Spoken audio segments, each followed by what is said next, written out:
Hello everyone, welcome back to our YouTube channel Inside Commerce Classes. My name is Renu and this is part third of the accounting terminology. In the part 1 and part 2 we have discussed so many accounting terms, and in this video I'll try my best to cover the remaining accounting terms. So let's begin without wasting any time. The first term is goods. इसको एक example की मदद से समझते हैं कि अगर आप एक बिजनेस करना चाहते हो, you have decided that you don't want to do any job, you want to start your own business, ठीक है। तो पहले आप देखोगे ना कि आपने किस चीज का बिजनेस करना है। आप क्या कुछ बना के बेच रहे हो या फिर आप कुछ खरीद के उसको फर्दर सेल कर रहे हो, है ना।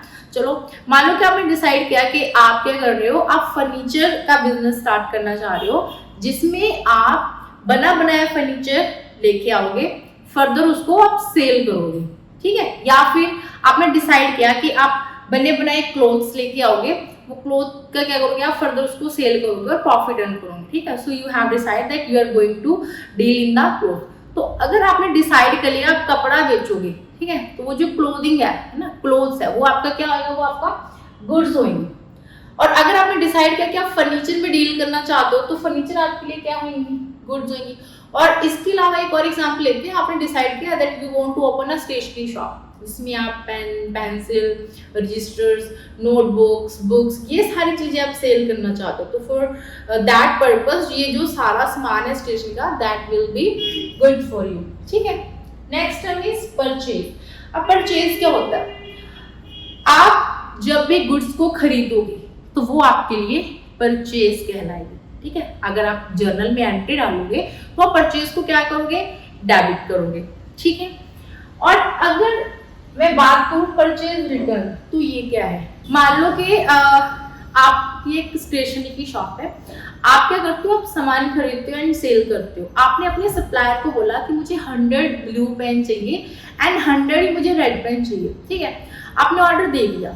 अब वो जब ऑर्डर आया, आपने ओपन किया तो आपने देखा कि 100 ब्लू पेन तो थे बट उसमें रेड पेन नहीं थी, उसमें रेड की बजाय ब्लैक पेन आ गई गलती से, ठीक है। तो आप क्या करोगे, वो गुड्स रिटर्न कर दोगे, रखोगे थोड़ी, क्योंकि आपको वो नहीं चाहिए, ठीक है। तो जब वो गुड्स आपने खरीदी थी ऑर्डर देके, अब उसको रिटर्न करने वाले तो अब उसको क्या बोलोगे, परचेज रिटर्न। इसको एक और वर्ड से जानते हैं, इसको परचेज रिटर्न को हम रिटर्न आउटवर्ड के नाम से भी लिख सकते हैं, ठीक है। Okay, next is sale. उससे पहले बता दूं, परचेज को हम जनरल एंट्री में डेबिट करते हैं और परचेज रिटर्न को जब भी हम जनरल एंट्री डालेंगे, फर्दर चैप्टर जब हम करेंगे, इसको हम क्रेडिट किया करेंगे, ठीक है। Next is sale. जिस भी चीज में आप डील कर रहे हो, ठीक है, जिस भी चीज में आप डील कर रहे हो, चाहे वो क्लोथ्स में हो, फर्नीचर में हो, स्टेशनरी में हो, आप जब अपनी गुड्स को बेचोगे, ठीक है, तो उसको हम क्या बोलेंगे, सेल बोलेंगे। और जनरल एंट्री में जो सेल होगी वो हमेशा क्रेडिट होती है, ठीक है। अब जब आपके पास, ठीक है, जैसे कि मैंने प्रीवियस एग्जांपल में आपको बताया कि अगर आपको ऑर्डर सही नहीं मिला, क्वालिटी गलत आ गई, कम ज्यादा कुछ भी हो गया, ठीक है, तो आप उसको वापस कर दोगे। सिमिलरली जो आपका कस्टमर है उसके पास भी तो राइट है ना कि अगर उसको कुछ गुड्स सही नहीं मिली तो उसको क्या कर सकता है, रिटर्न कर सकता है। तो जब आपने कस्टमर को कुछ सेल किया, उसने घर जाके चेक किया, वो चीज खराब निकल आई या फिर वैसे नहीं थी जैसे उसने चाहा था, ऑर्डर के अकॉर्डिंग नहीं थी, तो वो आपको रिटर्न करेगा, है ना। तो उसको हम क्या बोलेंगे, सेल रिटर्न बोलेंगे। सेल रिटर्न को एक और नाम से जानते हैं हम, that is return inward, okay. Sale को हम क्रेडिट करेंगे जनरल एंट्री में, सेल रिटर्न को हम क्या करेंगे, जनरल एंट्री में डेबिट करेंगे। Next is revenue from operation. मैंने बताया कि गुड्स वो होती है जिस चीज में हम डील करते हैं, जब हम उसको सेल करेंगे तो बदले में हमारे पास क्या आएगा, कैश आएगा, पैसा आएगा, वही तो हमारा मेन सोर्स है ना इनकम का, ठीक है। तो जो रेवेन्यू हमें सेल करके गुड्स जनरेट हो रही है, that is known as revenue from operation, okay. I hope it is clear. Next is stock. Stock क्या होता है, ओके, जिस चीज में आप डील कर रहे हो वो आपके पास एक पर्टिकुलर क्वांटिटी में रखी हुई है, उसको हम स्टॉक बोलते हैं। ये 2 टाइप का होता है, opening stock and closing stock. जो ओपनिंग स्टॉक है ना, ये साल के बिगिनिंग में, स्टार्टिंग में होता है, और क्लोजिंग स्टॉक क्या होता है, साल के एंड में, ओके। इसके एग्जांपल से समझते हैं कि आपने क्या किया, आपने 1 लाख की गुड्स खरीदी, ठीक है, सारा साल अपने गुड्स वगैरह सेल करी, फिर और खरीदी और बेची, ऐसे करके साल के एंड में आपके पास 20,000 का स्टॉक है जो अनसोल्ड रखा हुआ है, ठीक है। अब 31 मार्च है, 31 मार्च बहुत इंपॉर्टेंट डेट होती है कॉमर्स वाले स्टूडेंट्स के लिए, 31 मार्च, ठीक है, क्योंकि इस दिन हम क्या करते हैं, इस दिन हम अपनी जो बुक्स है ना, उसको क्लोज करते हैं ना। अब 31 मार्च को हमारे पास 20,000 अनसोल्ड स्टॉक रखा हुआ है, तो वो हमारा क्या है, क्लोजिंग स्टॉक, ठीक है। अब इसको हम जब नेक्स्ट न्यू 1 अप्रैल से न्यू जो हम बुक्स स्टार्ट करेंगे उसमें क्या करेंगे, इसको रिकॉर्ड करेंगे, वहां पे ये 20,000 का जो अनसोल्ड स्टॉक है हमारा क्या बन जाएगा, ओपनिंग स्टॉक बन जाएगा, राइट। इन्वेंट्री सेम, हम स्टॉक को इन्वेंट्री बोल देते हैं, there is a very minor difference. जो स्टॉक होता है वो हमारी फिनिश गुड्स होती है, इन्वेंट्री में हम कंपोनेंट्स लेते हैं जो प्रोडक्शन के लिए हमें चाहिए होता है। नेक्स्ट है ट्रेड रिसीवेबल। अब ट्रेड रिसीवेबल्स क्या होता है, एक बिजनेसमैन के लिए जितने भी वो आउटसाइडर्स लोग हैं जिससे उसने पैसा लेना, उसके लिए सारे के सारे क्या होते हैं, ट्रेड रिसीवेबल्स होते हैं, ठीक है। और इसके लिए इक्वेशन है, ट्रेड रिसीवेबल्स कैसे बनते हैं, debtor plus bill receivables. Debtor we have discuss in the last class, यहाँ पे हम बिल रिसीवेबल देखेंगे क्या होता है, उसके बाद हम इसको भी रिवाइज करेंगे, ठीक है। So let's take an example. ये एक पर्सन है जिसका नाम है मिस्टर ए, ये आप बिजनेसमैन है, ठीक है। अब यहाँ पे एक और पर्सन है मिस्टर बी, ये आपका कस्टमर है। मिस्टर ए ने मिस्टर बी को क्या करी है, 10,000 की गुड्स सेल करी है, ठीक है जी। अब मिस्टर बी है जो वो ए के लिए क्या होगा, उसका डेटर होएगा, हमने लास्ट क्लास में ये चीज सीखी थी, है ना। यहाँ तक तो ठीक है भाई, प्रीवियस कॉन्सेप्ट है। अभी ए बी को क्रेडिट में सेल नहीं करना चाहता, उधार नहीं देना चाहता, बट बी क्या कर रहा है, ए को इंसिस्ट कर रहा है कि सर पक्का मैं आपको प्रॉमिस करता हूँ, आज क्या है, अगर आज 1 तारीख है, मैं आज से 3 महीने बाद 1 तारीख को आपको सारे पैसे 10,000 पे कर दूंगा, ठीक है। अगर नहीं विश्वास तो आप रिटर्न में लिखवा लो मुझसे। अब ये पर्सन एग्री हो गया, कहता हाँ मैं तो रिटर्न में लिखवाऊंगा, ठीक है। तो इसने क्या किया, इन दोनों ने बैठ के नेगोशिएशन करी, एक प्रॉपर डेट फिक्स करी कि हाँ इस तारीख को आप मुझे इतने इतने पैसे दोगे, उसका एक बिल ड्रॉ किया, उसको हम क्या बोलते हैं, बिल रिसीवर। उस बिल पे इसके साइन हुआ, इसने साइन करके इसको वो क्या, बिल दे दिया, ठीक है। वो जो बिल ड्रॉ हुआ उसको हम बोलते हैं बिल रिसीवेबल, ठीक है। तो बिल रिसीवेबल प्लस डेटर, ये हमारे क्या होते हैं, ट्रेड रिसीवेबल, मतलब वो आउटसाइडर जितने भी लोग हमें पैसे देंगे वो हमारे बिल रिसीवेबल्स कहलाते हैं, ठीक है। नेक्स्ट इज ट्रेड पेबल्स, ठीक है। जो bill, okay, next is trade payables, ठीक है। जो ट्रेड रिसीवेबल्स है इसका बिल्कुल ऑपोजिट कॉन्सेप्ट है, ठीक है। इसकी इक्वेशन ऐसे होती है, creditors plus bill payables, okay. Creditors कौन होते हैं, अगर मैं इसी एग्जांपल को कंटिन्यू करूं कि अगर ए के लिए मिस्टर बी डेटर है, वो पर्सन जिससे उसने पैसे लेने हैं, तो अगर मैं बी के पॉइंट ऑफ व्यू से देखूं तो बी के लिए जो मिस्टर ए है वो उसका कौन है, क्रेडिटर है। कहने का मतलब क्रेडिटर वो पर्सन होता है जिसको हमने पैसे पे करने होते हैं ना। और बिल पेबल का इसी से अगर मैं कॉन्सेप्ट देखूं, अगर मिस्टर ए के लिए जिसने बी पे बिल ड्रॉ किया है रिटर्न में कि हाँ आप मुझे इतने टाइम बाद पैसे पे करोगे, उस पर सब कुछ मेंशन होता है, डेट, अमाउंट, ठीक है, सिग्नेचर्स होते हैं, ठीक है। वो ए के लिए बिल रिसीवेबल है क्योंकि इसने पैसे प्राप्त करनी है बी से, तो वो बी के लिए क्या होगा, उसका ऑपोजिट बी के लिए वो बिल पेबल होगा। तो बिल पेबल हो गया और क्रेडिटर्स, अगर हम इन दोनों को कंबाइन करें तो वो हमारा क्या बनता है, ट्रेड पेबल्स, ठीक है। तो एक बिजनेसमैन के लिए जितने भी उसके आउटसाइड लायबिलिटीज है, उसने बाहर वालों को जो पैसे पे करने हैं बिजनेस के एक्टिविटीज की वजह से, बिजनेस के रीजन की वजह से, उसको हम क्या बोलते हैं, ट्रेड पेबल्स बोलते हैं, ठीक है। आई hope it is clear. And the next term is loss. ये तो बहुत इजी वर्ड है, हम इतनी रूटीन लाइफ में बहुत बार इसको यूज भी करते हैं, सुना भी है। इसका मतलब होता है नुकसान हो जाना, कुछ है ना, कुछ नुकसान हो जाना, कुछ घाटा हो जाना बिजनेस में, है ना, ओके। लॉस में एक टर्म होती है एक्सपेंस। स्टूडेंट्स ना इन दोनों से कंफ्यूज हो जाते हैं, उनको लॉस और एक्सपेंस ना, कुछ बच्चे होते हैं, सारे नहीं, क्योंकि दोनों टर्म सिमिलर लगती हैं। इसमें डिफरेंस क्या, एक्सपेंस क्या होता है, अगर हमने किसी चीज़ के लिए पैसे दिए तो हमें उसके बदले में कोई सर्विस मिलेगी, हमें उसके बदले में कुछ ना कुछ बेनिफिट मिलेगा, हमें उसके बदले में कुछ रिसीव किया होगा। जैसे कि अगर मैं रेंट की बात करूँ, वो हमारा एक्सपेंस होता है, अगर मैंने रेंट पे किया है वो हमारा एक्सपेंस है, तो बदले में पक्का मैंने एक बिल्डिंग यूज करी है ना। अगर मैंने सैलरी पे करी है एक्सपेंस, ठीक है, तो मैंने क्या किया, उस पर्सन का टाइम लिया जिसको मैंने सैलरी पे करी, उससे कुछ अपने काम करवाए, इसलिए तो मैंने उसको सैलरी पे करी है ना, तो एक्सपेंस ही होता है। बट लॉस में हमें कुछ नहीं मिलता, जो लॉस होता है उसमें हमें कुछ नहीं मिलता, ये मतलब खाली पूरा का पूरा जीरो, कुछ भी नहीं मिलता, मतलब पूरा घाटा पड़ जाता है। ठीक है, कैसे, देखो मान लो कि अगर आपका कैश चोरी हो गया तो क्या आपको उसके बदले में कुछ मिला, नहीं मिला, है ना। मान लो कि आपकी गुड्स खराब होगी, क्या आपको उसके बदले में कुछ मिला, नहीं मिला, तो ये प्योर लॉस होता है। ठीक है, अब अगर मैं लॉस की बात करूं तो ये 2 टाइप का होता है, एक होता है नॉर्मल लॉस, एक होता है एबनॉर्मल।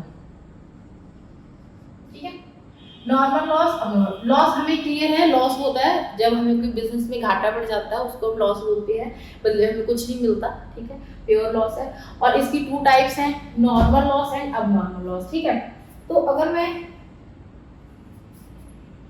बात करूं नॉर्मल लॉस की, है ना, नॉर्मल लॉस क्या होता है, ये वो लॉस होता है जिसको हम चाहकर भी अवॉइड नहीं कर सकते, कुछ नहीं कर सकते, ये खत्म हो, ये तो रहेगा ही रहेगा। ठीक है, अब नॉर्मल लॉस वो होता है कि जो कभी कभी होता है और बहुत बड़ी क्वांटिटी में होता है। ठीक है, अगर मैं अब नॉर्मल लॉस की एग्जांपल दूं तो जैसे कि चोरी होगी, ठीक है, या लॉस बाय फायर,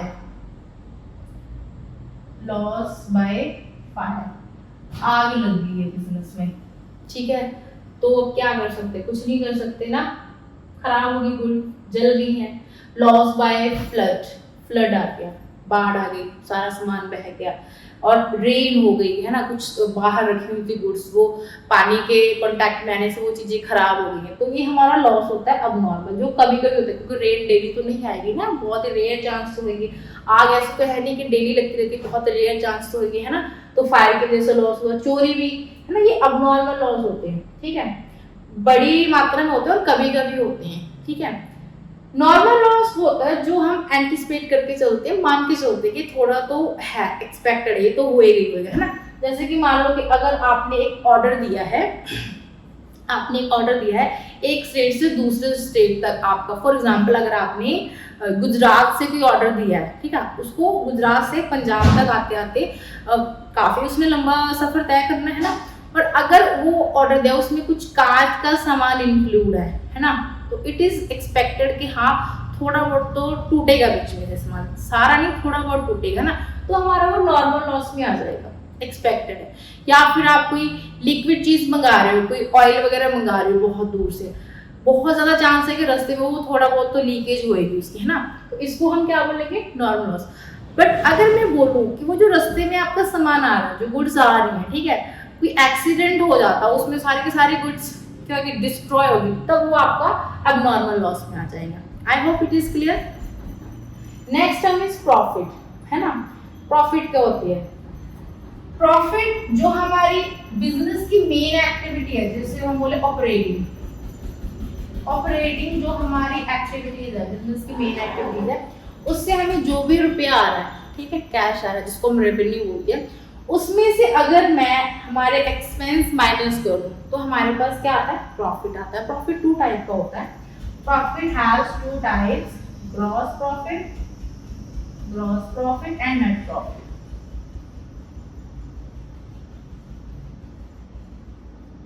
अब ग्रॉस प्रॉफिट क्या है, जब मैंने सेल करी है ना, सेल करके जो मेरे पास टोटल रेवेन्यू आई है, उसमें से अगर मैं माइनस कर देती हूँ इनडायरेक्ट डायरेक्ट कॉस्ट, अगर मैं माइनस कर देती हूँ सेल में से डायरेक्ट कॉस्ट, जिसको हम डायरेक्ट एक्सपेंसेस भी बोलते हैं, डायरेक्ट कॉस्ट या डायरेक्ट एक्सपेंस माइनस कर दो सेल में से, तो हमारे पास ग्रॉस प्रॉफिट आता है। ठीक है, और अगर मैं ग्रॉस प्रॉफिट में से माइनस कर देती हूँ इनडायरेक्ट एक्सपेंसेस, तो हमारे पास क्या आ जाता है, नेट प्रॉफिट आ जाता है। ठीक है, next term is income. Income क्या है, बिजनेस के मेन एक्टिविटीज के अलावा जो उसकी अदर एक्टिविटीज है बिजनेसमैन की, उसमें जो उसको जो टोटल इनकम हो रही है उसको हम इनकम बोलते हैं। ठीक है, इसकी एग्जांपल लेते हैं। मान लो कि एक बिजनेसमैन है, ठीक है, वो बिजनेस कर रहा है, बिजनेस उसको कुछ प्रॉफिट हुआ, इसके अलावा वो कुछ और एक्टिविटीज करता है, उसकी कोई बिल्डिंग है, उसने रेंट पे दे रखी है, उससे उसको रेंट आ रहा है, उसने कोई लोन दे रखा है, ठीक है, उसको उस पर इंटरेस्ट आ रहा है, उसको कोई डिविडेंड रिसीव है, ये सारी जो उसकी अलग अलग रिसोर्सेज जो उसको पैसे आ रहे हैं, ये सारी उसकी क्या होगी, उसकी इनकम होगी। इसकी एक इक्वेशन है,